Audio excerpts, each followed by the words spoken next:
Irmãos, vamos abrir a Bíblia na primeira carta de Paulo aos Coríntios, no capítulo 10.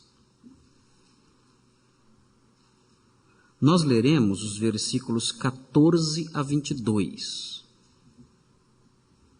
Primeira carta de Paulo aos Coríntios, no capítulo 10, versículos 14 a 22. E o texto fala assim. 1 Coríntios 10, de 14 a 22. O texto fala assim. Por isso, meus amados irmãos, fujam da idolatria. Estou falando a pessoas sensatas.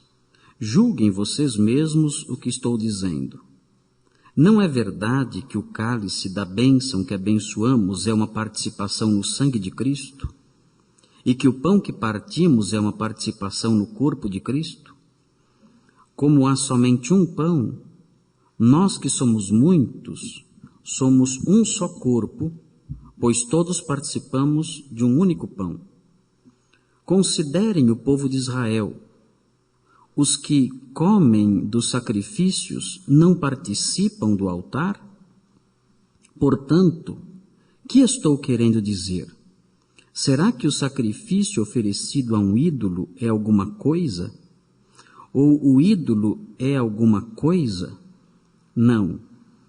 Quero dizer que o que os pagãos sacrificam é oferecido aos demônios e não a Deus. E não quero que vocês tenham comunhão com os demônios. Vocês não podem beber o cálice do Senhor e do cálice dos demônios. Não podem participar da mesa do Senhor e da mesa dos demônios. Porventura provocaremos o ciúme do Senhor? Somos mais fortes do que Ele? Irmãos, a cidade de Corinto era uma cidade em que tudo girava em torno da religião pagã. Mesmo a vida social das pessoas, o seu convívio até de lazer, o seu convívio amigável em sociedade, mesmo isso acontecia dentro de contextos religiosos, dentro de ambientes pagãos, dentro de contextos da idolatria. Assim é que funcionava o dia a dia, o cotidiano, na cidade de Corinto, de modo que era muito comum as pessoas participarem naqueles dias e naquela cidade de festas nas quais sacrifícios a ídolos eram realizados. Desses sacrifícios que eram realizados a ídolos, uma boa parte da carne desses sacrifícios era comida pelas pessoas que participavam dessas festas. De modo que o apóstolo Paulo, quando escreve esse texto e diz, fujam da idolatria, o apóstolo Paulo está dizendo que aqueles crentes, os crentes da cidade de Corinto, no seu convívio com as pessoas, no seu dia a dia, no caminhar normal da vida, dentro daquele ambiente social em que estavam, que era aquela cidade, deveriam evitar a todo custo a participação nessas festas. Muitos haviam perguntado, mas nós podemos comer carne sacrificada a ídolos? Essa pergunta era muito pertinente, o apóstolo Paulo responde essa pergunta também na sua carta, porque muito daquela carne era vendida no açougue. Quando o sacrifício era feito e a carne que não era oferecida no sacrifício sobrava, então eles vendiam no açougue. Era muito difícil você ir a um açougue naqueles dias e comprar uma carne que não tivesse sido oferecida a um ídolo. O que o cristão deveria fazer? Parar de comer carne? O apóstolo Paulo fala, não, vá ao açougue, compre e coma o que quiser, não tem problema. através da oração, através da ação de graças, o alimento é reconhecido como santo, como procedente de Deus. De modo que vocês podem comer de tudo que encontrarem no açougue, no mercado, sem problema nenhum. Mas comer dessas coisas no ambiente de uma festa pagã, aí já é diferente. Porque vocês estão se associando nessa festa, vocês estão se associando com uma prática reprovável por Deus. Vocês estão se envolvendo em coisas que não se harmonizam com aquilo que vocês são. E envolver-se com coisas que não se harmonizam com o que vocês são, é viver um paradoxo, é viver uma contradição. Você diz que pertence ao Senhor e, no entanto, anda de mãos dadas com Satanás. Você diz que foi liberto do mundo e, no entanto, anda de abraços, anda junto exatamente com os costumes do mundo. E isso não pode ter cabimento no meio de vocês que foram separados, que foram tirados do ambiente tão vil que é o mundo. Desse texto nós temos uma mensagem central, aqui está. O crente deve manter nítido o fato de sua separação deste mundo. Os crentes não devem deixar dúvidas acerca do fato de que eles pertencem a um outro Senhor. Me parece que nos dias modernos, os crentes não têm essa distinção muito clara quando nós observamos o seu estilo de vida. Quando nós observamos o modo como os crentes têm falado, o seu vocabulário.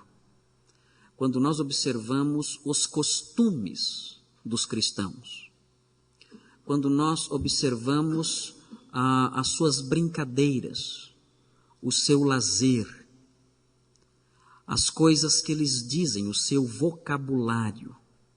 Quando nós consideramos as roupas que os cristãos vestem, quando nós observamos as suas amizades, os lugares que eles frequentam, as coisas que gostam de fazer, o seu comportamento nos negócios, o seu modo de pensar, as suas famílias.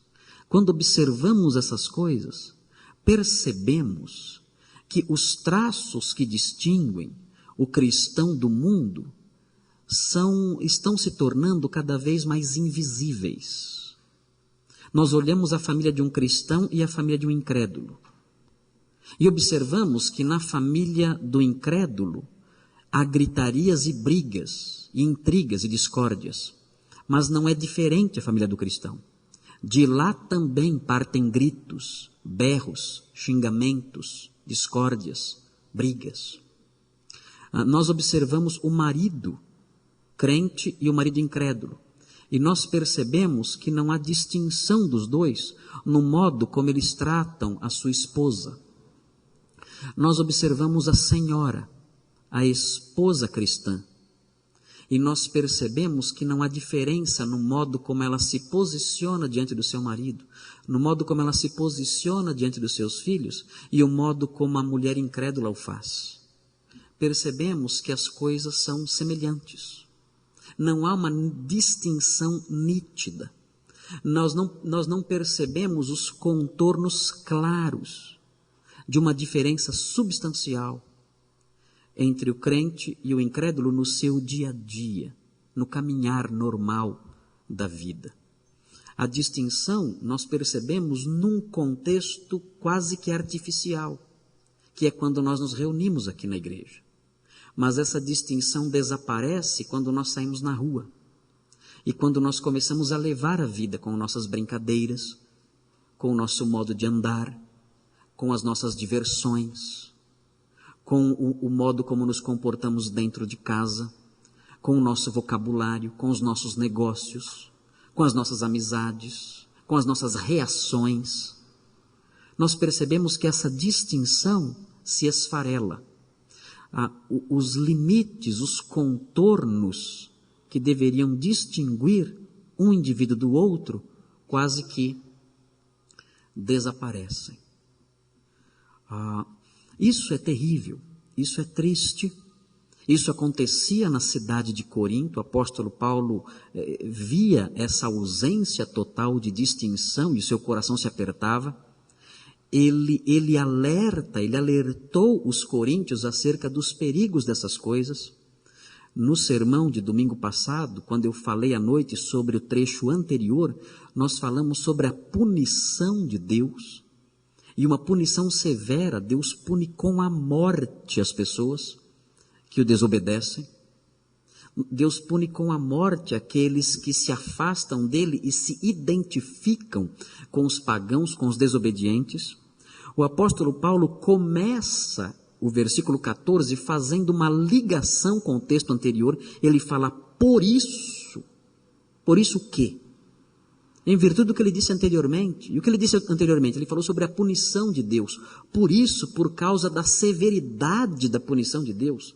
Por isso, considerando que Deus mata aqueles que ele privilegiou e que não correspondem com dignidade a esse privilégio, por isso, fujam da idolatria. Existe uma nota de temor presente aqui. O apóstolo Paulo quer incutir nos crentes de Corinto, que não estavam mantendo nítidas as distinções entre eles e o mundo, um elemento de medo. Ele diz, olha, não pensem que porque vocês foram privilegiados pela aliança com Deus, que vocês estão livres da sua punição. E aqui então nesse capítulo ele segue defendendo essa ideia de que nós devemos manter nítido o fato da nossa separação deste mundo. Você deve olhar para a sua vida e avaliar o que na sua vida de fato o torna diferente do mundo. Como filho, como marido, como esposa, como amigo, como profissional, como namorado, namorada, noivo, noiva.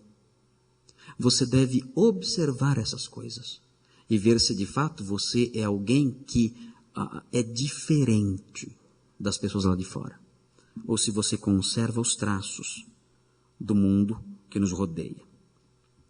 Para fazer com que os coríntios fossem estimulados a nutrir uma distinção mais clara entre eles e os incrédulos, o apóstolo Paulo apresenta 4 estímulos que estão presentes no texto. Nós vamos observar esses 4 estímulos e eu gostaria que os irmãos considerassem e guardassem no coração esses 4 estímulos. São 4 estímulos para que nós nos mantenhamos diferentes. São 4 estímulos para que nós que somos crentes deixemos bem clara a distinção que existe entre nós e o mundo. Meus irmãos, o meio evangélico está numa decadência assustadora. O meio evangélico está ruindo debaixo dessa forte ausência de diferença entre a igreja e o mundo lá fora. Nós não conseguimos mais olhar para um crente e ver nele aquela figura nobre que nós víamos antes. Nós vemos pessoas, as pessoas mais vis, as pessoas mais sujas, os representantes mais vergonhosos da nossa raça se apresentando como cristãos. Nesses dias eu peguei uma revista para ler, uma revista evangélica, ou que se dizia evangélica, eu não sei, eu não entendo mais nada, eu não consigo mais perceber a diferença das coisas quando eu olho para essas publicações. E lá havia o apelo de um pastor homossexual que dizia que está na hora dos evangélicos abandonarem os preconceitos em relação aos homossexuais. E a revista dizia, esse pastor, a revista terminava o pequeno artigo, era um artigo pequeno, ela terminava esse pequeno artigo com uma frase, o pastor está certo. Assim terminava o pequeno artigo, o pastor está certo. Vejam a que ponto nós chegamos. Não há mais, não existem mais barreiras ou limites a se quebrar. Não existe mais. Qualquer cerca de separação que porventura havia, se era fina, estreita ou baixa, ela simplesmente não existe mais. Desapareceu. De modo que é fundamental agora que cada crente genuíno, cada um que nasceu de novo, cada um que foi transformado, que conhece a graça salvadora de Deus, que conhece o sentido do Natal que vamos celebrar em poucos dias, que sabe o que é sair das trevas e ir para a luz, que sabe o que é a vida nova que Cristo, que conhece o perdão dele, que sabe o sentido da expressão nova criatura. É necessário que essas pessoas, nós, que fomos alcançados pelo perdão, que estávamos sujos lá, mortos, e fomos alcançados, éramos cegos e passamos a enxergar, estávamos mortos e foi nos dado vida, é necessário que nós, estou dizendo, mantenhamos cada vez mais clara a diferença. Não importa que o mundo diga, você é radical, você tem a mente fechada, não importa. É necessário que cada vez mais as barreiras, os limites, os traços de distinção entre nós e o mundo lá fora sejam mais e mais claros e evidentes. Não devemos sentir atração por nenhum tipo de semelhança. Nada, absolutamente nada. O nosso culto deve ser diferente, nossas músicas, nossas palavras, nosso modo de andar, nosso modo de falar, tudo deve sinalizar com toda clareza para o fato de que nós pertencemos a um outro mundo, a um outro país, a uma outra cidade, e não temos nada, absolutamente nada, que ver com essa Sodoma que é o mundo em que vivemos. Vamos ver o primeiro estímulo que está presente no texto. Vejam, o primeiro estímulo que aparece é o bom senso. Está nos versículos 14 e 15, o texto diz: por isso, meus amados irmãos, fujam da idolatria, era o problema presente na época, a associação com o culto idólatra. Estou falando a pessoas sensatas. Julguem vocês mesmos o que estou dizendo. O apóstolo Paulo aqui apela para o bom senso. Ele pede que os crentes parem e pensem um pouquinho. Não é difícil, não é trabalhoso, não dói. Ele pede só que os crentes parem e pensem um pouquinho. Ele diz, avalie um pouquinho só. Para um pouquinho e pensa. Tem algo a ver você ir num templo pagão e participar daquela festa? Pense um pouquinho. Avalie um pouco. Raciocine. Use um pouquinho a sua cabeça. E considere se isso é certo ou errado. Algumas pessoas chegam para mim às vezes e falam, pastor, pode isso? Pastor, pode aquilo? Pastor, o crente pode aquilo? O crente pode isso? Irmãos, nós não vivemos debaixo de leizinhas. O pastor não pode fazer uma listinha de coisas que pode e que não pode. Isso aí existe? Acho que não tem uma igreja que existe isso aí. Tem uma igreja que eu ouvi falar que tem isso aí. Deus é amor, parece que tem isso, né? Não é uma lista, é um livro com coisas que pode e que não pode. Pode jogar bola, mas não pode ser bola de capotão, só pode ser bola de plástico. Pode usar saia, mas a saia tem que ser 2 dedos abaixo do joelho, não pode ser. É um caos total, cheio de norminhas, cheio de regrinhas absurdas, tolas, sem o menor sentido. Nós não podemos viver assim, não é assim que se vive. O cristianismo não é isso. O cristianismo não é uma religião legalista, é o contrário. O cristianismo veio para libertar o homem do legalismo. Ele não existe para colocar o homem debaixo de um jugo de regrinhas que só servem para ser quebradas o dia todo. Nós temos que usar, e o apóstolo Paulo apela para isso, ele apela para os coríntios, que eram crentes imaturos, ele apela mesmo para os crentes imaturos que usem a cabeça. Pense um pouco. Vocês acham que é decente o modo como vocês se comportam em sociedade? Vocês acham que um crente frequenta esses lugares que vocês estão frequentando? Vocês acham, usem a cabeça, pensem um pouco, vocês acham que é certo, que é decente um crente usar essas palavras que vocês usam? Vocês acham que é correto uma senhora cristã ou um marido cristão tratar o cônjuge desta maneira? Você acha que é correto um cristão ter esse tipo de amizades? Você acha que é correto um crente usar esse tipo de roupa? Você acha que é correto um cristão ter esse tipo de reações? Use a cabeça. Usem o bom senso. Vocês são pessoas sensatas. Julguem por vocês mesmos o que estou dizendo. Não é necessário um estudo profundo. Não é necessário fazer uma exegese de nada. Usa a cabeça um pouco. E avalie o que é decente e o que não é. E avalie o que é certo e o que é errado, porque você tem condições de avaliar. Esse é o primeiro estímulo do apóstolo Paulo. Use o bom senso. Use a cabeça. Pense um pouco. Não tenha mente preguiçosa, não deixe que o pecado, que a atração do pecado lance a sua mente, a sua inteligência, o seu juízo numa nuvem. Raciocine, avalie e diga, isto não é correto. Isto não é certo.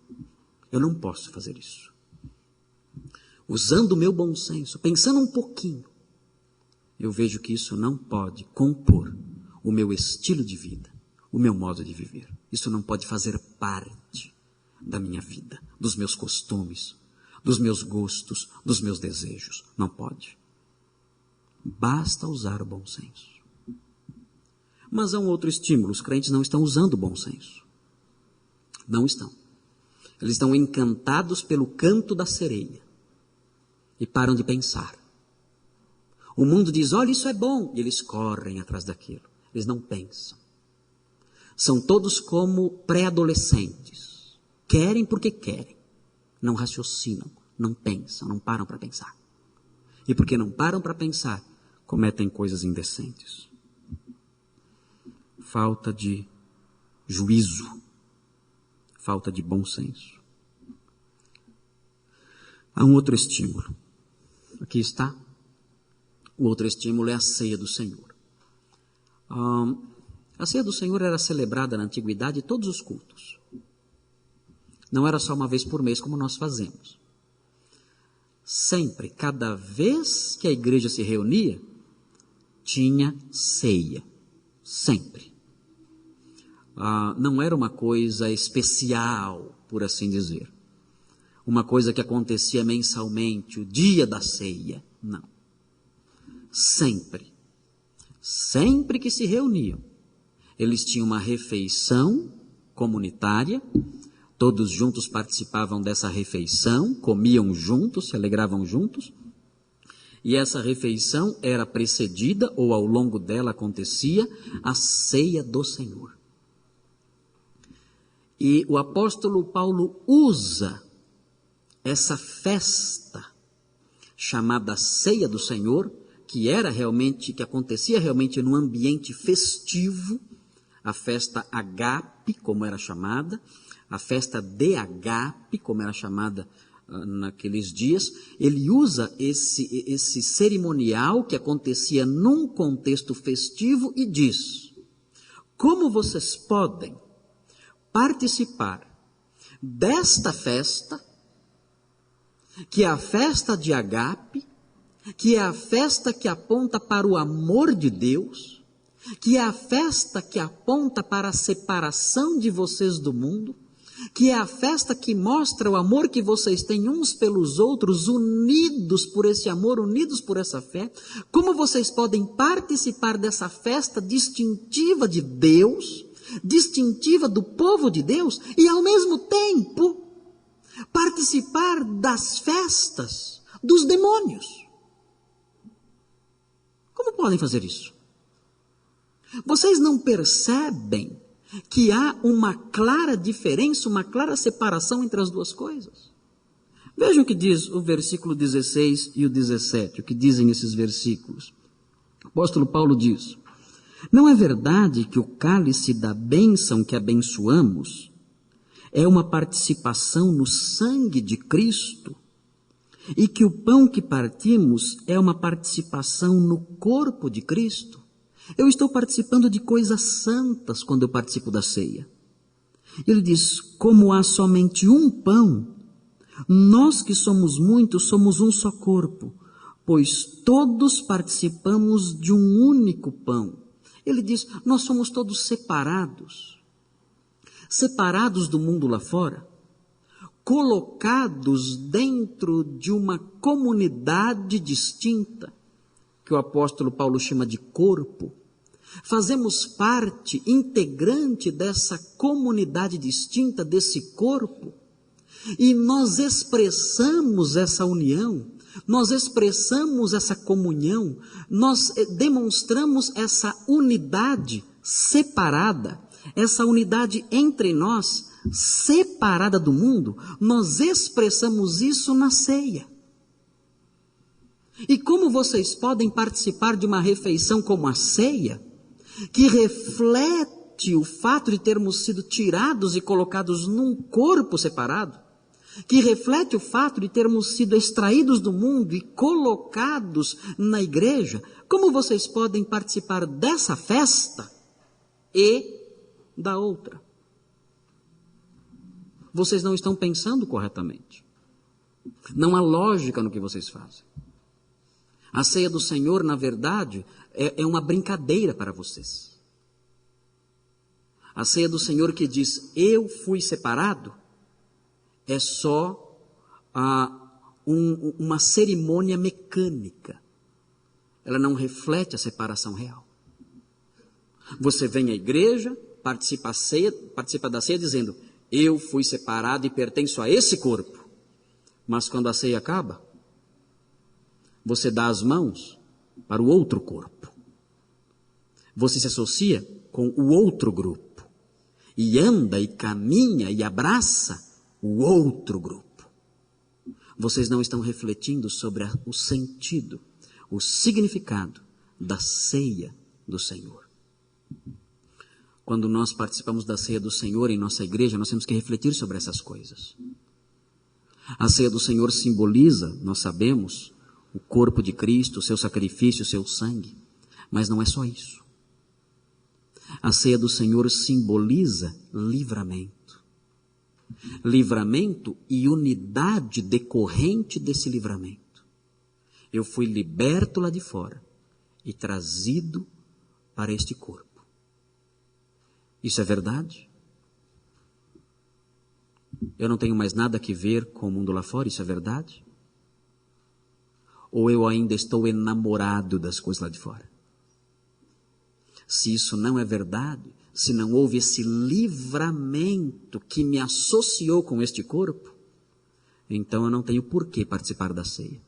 E estou desonrando a ceia quando participo dela sem refletir na minha vida a realidade.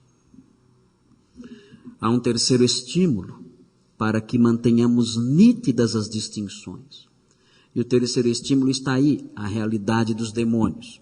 Nós temos que tomar cuidado hoje em dia quando falamos sobre demônios, porque tudo hoje em dia é demônio. Há pessoas que quando espirram, repreendem Satanás. Sai demônio do espirro. Se tosse é o demônio. Tudo é demônio. Hoje em dia, se alguém se aproxima do pastor e fala, pastor, eu tenho uma dúvida sobre o seu sermão, eu acho que não ficou muito claro. O pastor já disse, você está com o demônio da dúvida. Não tem jeito. Não estou exagerando, isso é verdade. Conheço várias pessoas que foram questionar o pastor e o pastor disse, você está com o demônio da dúvida.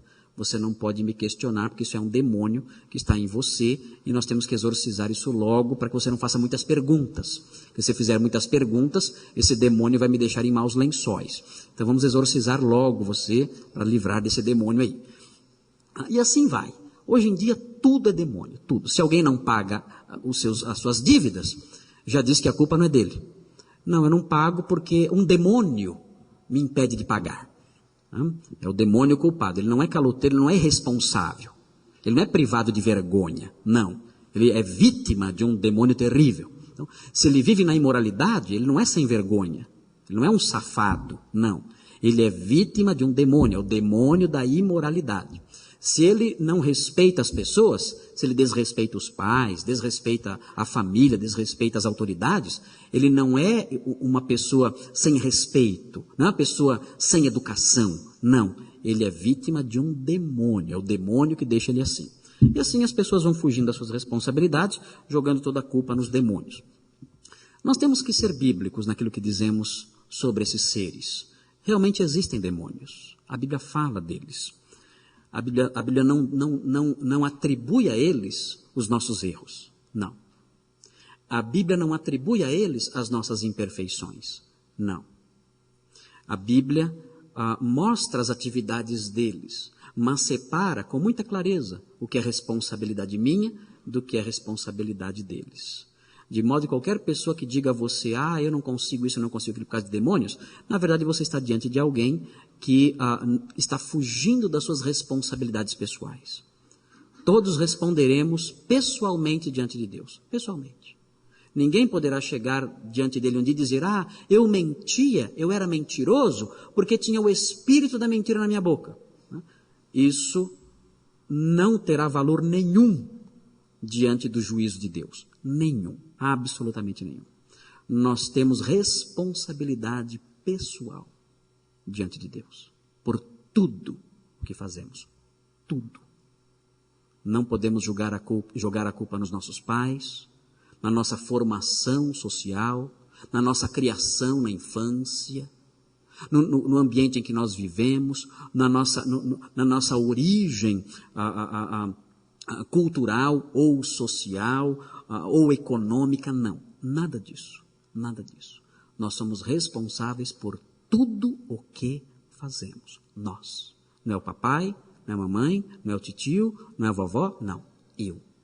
Eu sou responsável. Cada um é responsável pelos seus atos. A não ser que seja uma pessoa com dificuldades mentais, que eu acho que não é o caso com ninguém aqui. A Bíblia fala da realidade dos demônios. Mas no texto em questão, no texto que está presente diante de nós, o apóstolo Paulo mostra que essas entidades, as entidades demoníacas, os anjos caídos, como ele diz, na verdade, estão por trás de algumas coisas. Eles atuam por trás de algumas atividades. No caso em questão, no texto em questão, o caso específico que o apóstolo Paulo fala são as festas pagãs. A idolatria realizada nas festas pagãs, sacrifícios aos ídolos, adoração dos ídolos. O apóstolo Paulo diz que por trás desses ídolos, que não são nada, ele diz que os ídolos não são nada, e de fato não são, eles são feitos de pedra, são feitos de madeira, eles não são nada. Mas Paulo diz que por trás deles, inspirando essas práticas, movendo os homens nessa direção, existem demônios. Demônios que querem ser adorados. Demônios que querem ser tratados como Deus. Lembrem-se que Satanás, o seu pecado foi querer tomar o lugar de Deus. E essa é a atividade demoníaca principal. Os demônios querem tomar o lugar de Deus, eles querem ser adorados.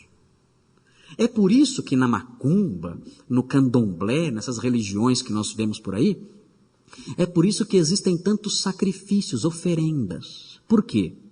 Os demônios que atuam nessas seitas, nessas religiões perigosas, os demônios que atuam nessas coisas, eles querem a adoração que é devida a Deus.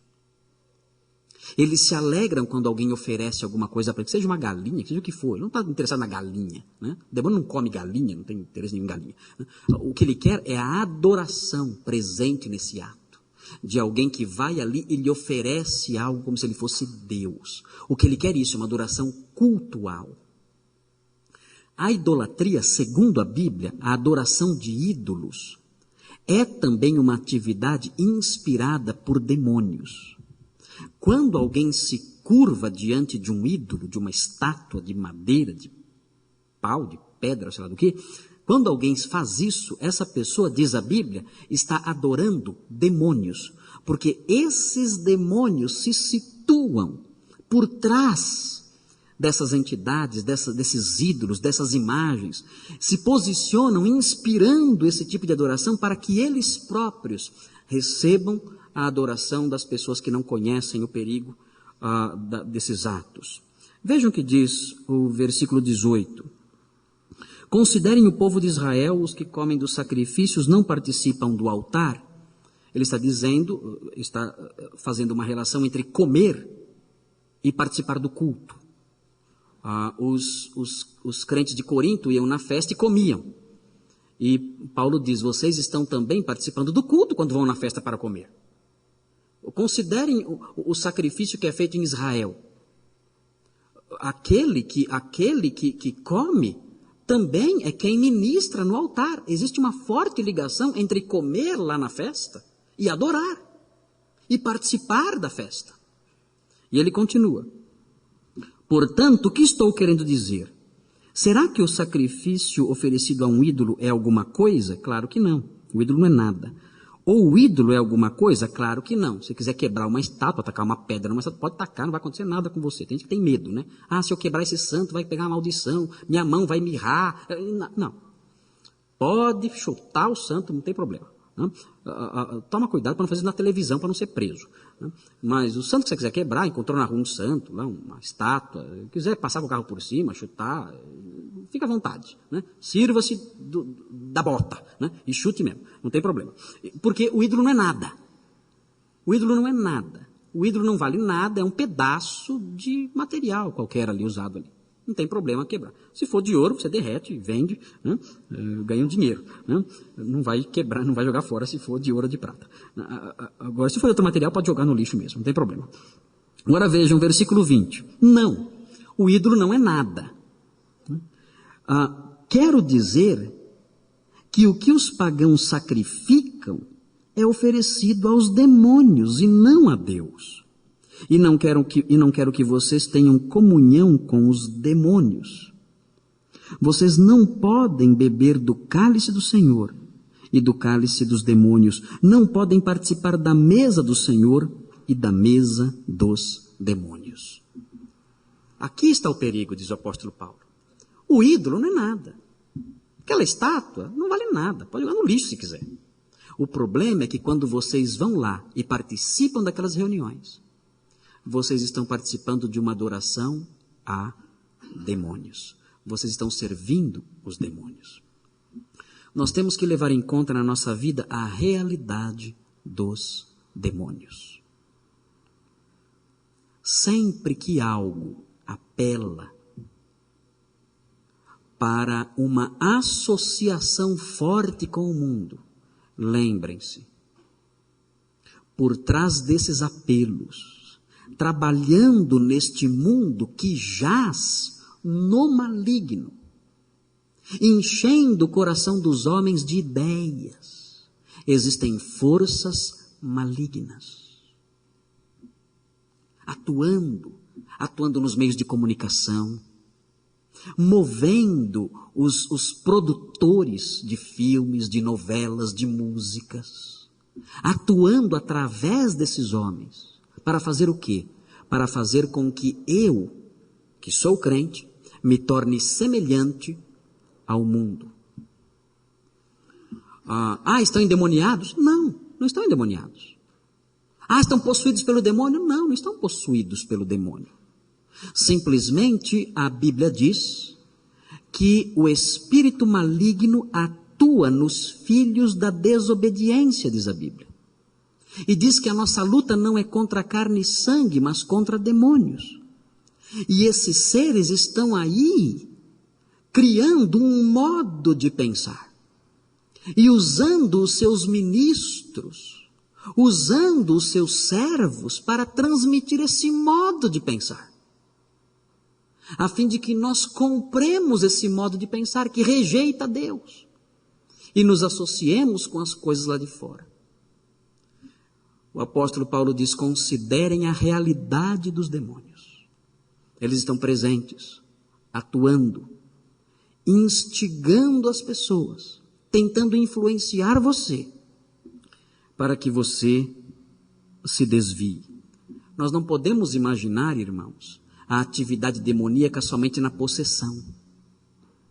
Quando se fala de demônios, imediatamente a pessoa pensa em possessão.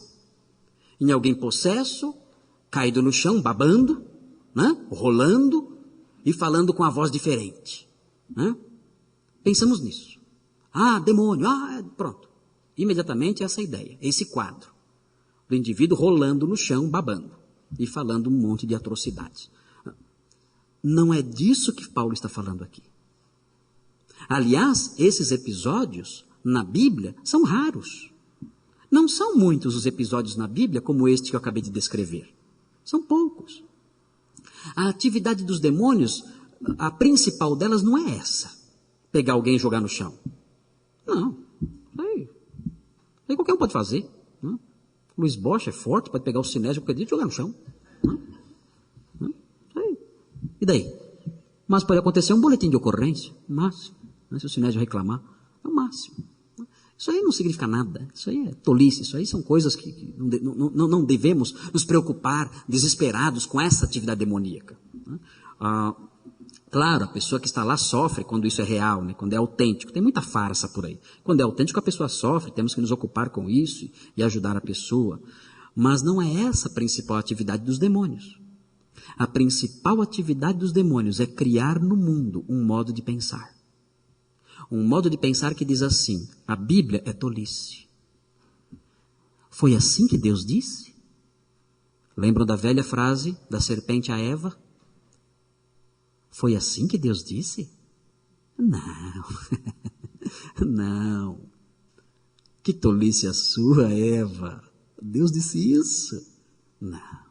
Você não sabe como você será feliz se você fizer diferente. Você não sabe quanta felicidade, seus olhos vão se abrir, sua mente será a mente aberta, você provará realmente uma vida plena. Deus ele quer escravizar você. Deus quer manter você debaixo de um jugo, debaixo de uma cegueira, debaixo de uma escravidão, para que você o sirva. Não. Ele disse isso? Ele disse que isso é pecado? Ele disse que isso é errado? Eva, por favor, você é uma mulher moderna. Você talvez seja a mulher mais moderna do seu tempo. Era a única. Por favor, Eva, sirva-se e seja feliz. Sirva-se e desfrute de tudo que está ao seu redor, de tudo que lhe é oferecido. Você vai ser muito feliz se você desobedecer. Vá em frente, seja feliz. Essa é a principal atividade demoníaca. É criar em você um pensamento e fazer você agir de acordo com esse pensamento. Fujam da igualdade. Fujam da semelhança. É isso que Satanás quer, que você seja igual ao mundo. É a realidade dos demônios. E o apóstolo Paulo chama atenção para isso. E o último estímulo aqui está, é o temor de Deus. Hoje ninguém teme a Deus. Deus não é mais fonte de temor. As crianças brincam com o nome de Deus. Brincam. Fazem musiquinhas engraçadas, brincadeiras. Se alguém liga a TV nos programas infantis, vem o nome de Deus sendo objeto de brincadeira na boca de fantoches, na boca de pessoas que não conhecem a verdade. Virou brincadeira. Deus me livre. Isso é um jargão usado como quem fala qualquer palavra. Não há temor de Deus no coração das pessoas. O judeu, do período dos maçoretas, no 9º século, da Idade Média, quando escrevia o nome de Deus, eram 4 letrinhas. Eles estavam copiando o texto sagrado. Quando chegavam no nome de Deus, eles paravam, tomavam banho, trocavam de roupa, trocavam de tinta, trocavam de pena e escreviam as 4 letrinhas. Se na mesma linha o nome de Deus aparecesse de novo, eles tiravam a roupa, tomavam banho, trocavam de tinta, trocavam a pena e escreviam de novo o nome de Deus. E não pronunciavam. Até hoje nós não sabemos como se pronuncia o nome Jeová. Não sabemos. Dizem alguns que é Jeová, outros falam que é Javé, outros falam que é Yahweh, outros falam que é Yahvé. Ninguém sabe como se pronuncia. Por quê? Porque tamanho era o respeito dos judeus pelo nome de Deus, que eles nunca o pronunciaram. E por não pronunciarem o nome de Deus, e pelo fato do hebraico não ter vogais, a pronúncia se perdeu. Ninguém sabe como se fala. O povo de Deus hoje não sabe, não tem a menor noção do que é temer a Deus. Não sabe. Eles perderam a noção de que as nações para Deus são como um pingo que cai de um balde. As nações. Eles perderam a noção de que o universo com seus milhões e bilhões e trilhões de galáxias, não enchem a palma da sua mão. E por não terem a noção correta de quem é Deus, não temem.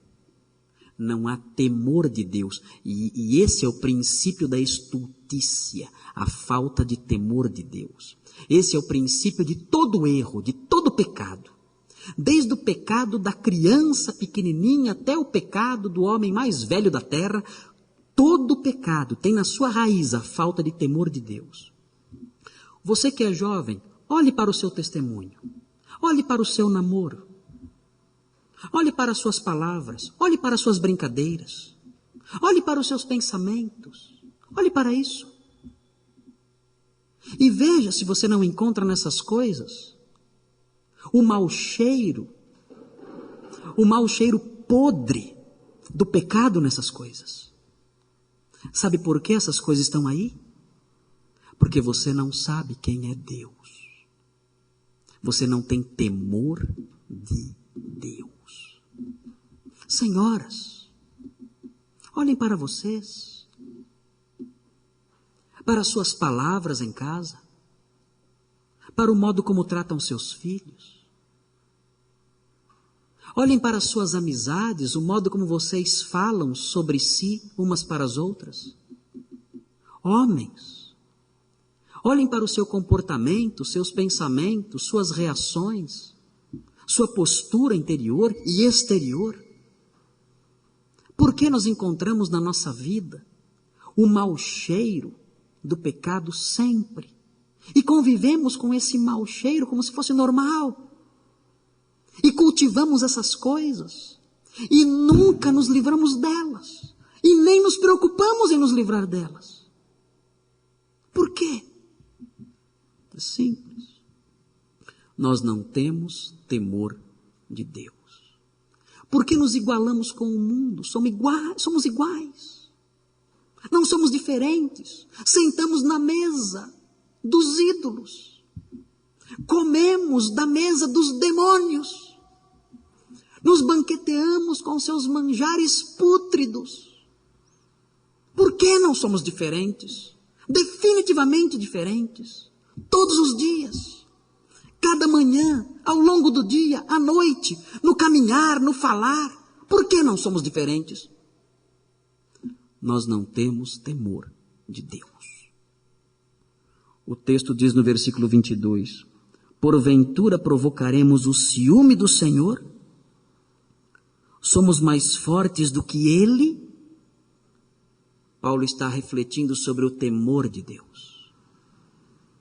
Nós vamos ficar provocando a Deus o tempo todo. Vamos provocá-lo. Vamos continuar a provocá-lo com o nosso pecado? Nós somos mais fortes do que ele? Paulo quer incutir o temor.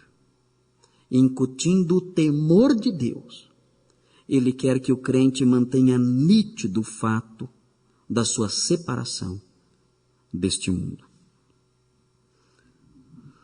Você mantém nítida a separação entre você e o mundo? Há diferença? O mundo te vê como um ET? O mundo olha para você e diz, ali vai um ET. O mundo vê você assim? Há clareza na distinção entre você e os incrédulos? Se não há, você precisa usar o bom senso. Precisa refletir mais sobre a ceia do Senhor. Precisa estar mais alerta acerca da realidade dos demônios.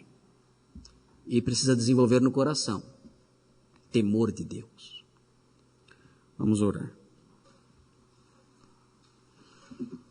Senhor, obrigado por esse texto que estudamos, que é um texto que nos desafia a uma vida diferente. Num tempo em que a igreja está se pulverizando, está se dissolvendo, está se igualando. Nós queremos, ainda que pequenos, ainda que inexpressivos, queremos manter clara a diferença entre nós e o mundo lá fora. Sabemos que isso tem um custo.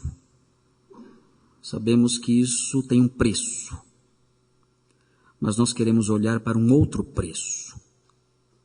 O preço da nossa redenção. E considerando este preço pago por nós, queremos viver à altura da dignidade que nos foi conferida quando fomos adotados em sua família. Ajuda-nos nisso. Guarda os nossos lábios, nosso coração e nossos gestos, para que andemos de modo digno da vocação com que fomos chamados, para que andemos como cidadãos da pátria celestial. Em nome de Jesus. Amém.